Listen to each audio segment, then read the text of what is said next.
Assalamualaikum warahmatullahi wabarakatuh. Berjumpa lagi dengan kami di channel Sajadah Kiai. Kali ini kami akan membahas 4 karomah Gus Dur yang menakjubkan, bikin geleng kepala. Kewalian atau kemampuan supranatural Kiai Haji Abdurrahman Wahid atau Gus Dur sudah kondang.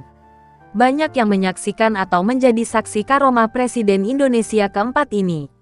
Gus Dur dikenal karena kebijaksanaan, toleransi, dan pandangan moderatnya dalam Islam.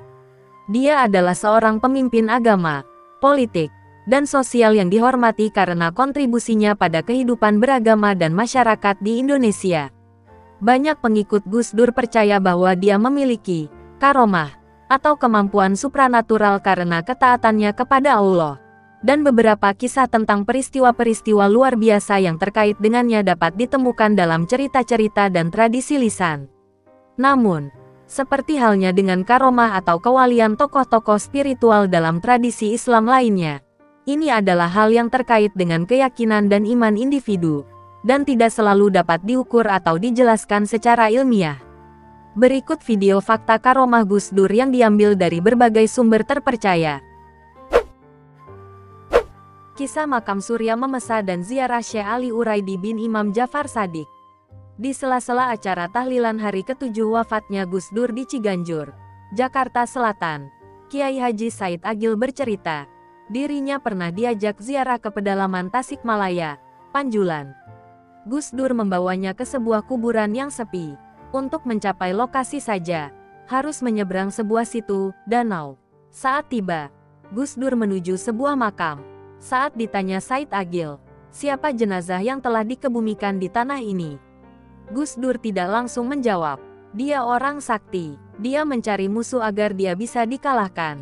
Ujar Said Agil meniru ucapan Gus Dur. Orang sakti yang dimaksud Gus Dur, sambung Said Agil, ternyata bernama Surya Mesesa, seorang penyebar agama Islam di Pulau Jawa. Gus Dur memberitahukan kepada Said Agil, mengapa Surya Mesesa bisa masuk Islam. Untuk mendapatkan musuh, Surya Memesa sampai ke Madinah dan bertemu Syekh Ali. Sama Syekh Ali, Surya Mesesa disuruh mengangkat sebuah tongkat, dan tidak bisa. Karena itu, dia masuk Islam, ujarnya. Ceritanya, Gus Dur bersama Said Agil ingin membacakan surat Al-Fatihah untuk Syekh Ali sebanyak 1000 kali. Namun ketika mereka baru membacakan Al-Fatihah sebanyak 30 kali tiba-tiba seorang polisi datang mengusir mereka dan mengatakan, musyrik, haram. Untung saja mereka bukan penduduk setempat, sehingga tidak dihukum berat, karena bagi mereka ziarah kubur adalah larangan berat. Namun Gus Dur sempat marah kepada polisi itu, kamu musuh Allah, Wahabi. Kata Gus Dur seperti dikutip Said Agil saat memberikan testimoninya usai memimpin tahlilal di Ciganjur. Said Agil bercerita, Gus Dur berziarah ke makam Syekh Ali Al-Uraidi karena Syekh ini konon sempat mengalahkan seorang yang hebat bernama Surya Mesesa. Ia merasa tak terkalahkan, bahkan untuk mendapatkan musuh, Surya Memesa sampai ke Madinah, dan bertemu Syekh Ali Al-Uraidi. Sama Syekh Ali, Surya Mesesa disuruh mengangkat sebuah tongkat, dan tidak bisa. Karena itu, dia masuk Islam, ujar Said Agil. Cerita ini diperolehnya dari Gus Dur saat ia diajak berziarah ke pedalaman Tasikmalaya, Panjulan. Said Agil bertanya, makam siapa Gus? Gus Dur menjawab, dia orang sakti. Dia mencari musuh agar dia bisa dikalahkan. Karena itulah Gus Dur berziarah ke makam tersebut dan kemudian ke makam Syekh Ali Al-Uraidi. Menurut Kang Said, panggilan akrab Kiai Haji Said Agil Siraj, Gus Dur memang gemar berziarah ke makam para ulama dan sesepuh. Selain mendoakan mereka, dengan cara itu Gus Dur merangkai sejarah peristiwa yang terjadi beberapa ratus tahun yang lalu, yang bahkan tidak tertulis dalam buku-buku sejarah. Namun ada yang menarik ketika Gus Dur berziarah ke suatu makam, kata Kang Said.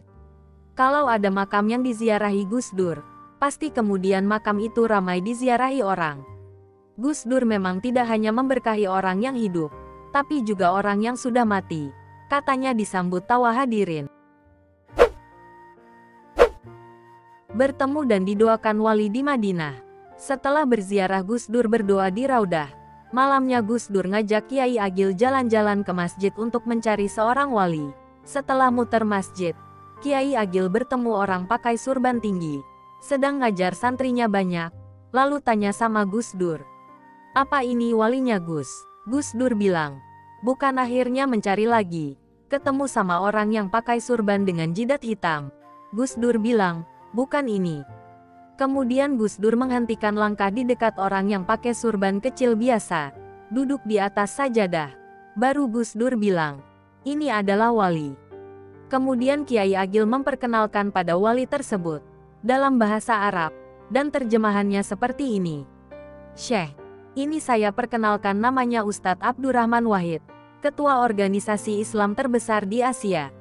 Kiai Said Agil menceritakan, tujuan dari mencari wali ini ialah ingin didoakan oleh seorang wali.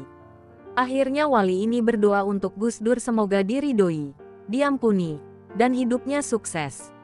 Setelah itu, wali tersebut pergi sambil menyeret sajadahnya dan mengatakan, dosa apa saya? Sampai-sampai makom kedudukan saya diketahui oleh orang. Dalam sebuah atsar perkataan ulama, menyatakan bahwa yang mengetahui kedudukan seorang wali adalah sesama wali itu sendiri. Terima kasih telah menonton video kami. Jangan lupa like, comment, share, dan subscribe channel Sajadah Kiai, serta bunyikan loncengnya agar tidak ketinggalan video-video terbaru kami. Dengan mensubscribe berarti Anda mendukung channel kami, serta membuat kami lebih semangat dan konsisten dalam membuat video-video terbaru. Wassalamualaikum warahmatullahi wabarakatuh.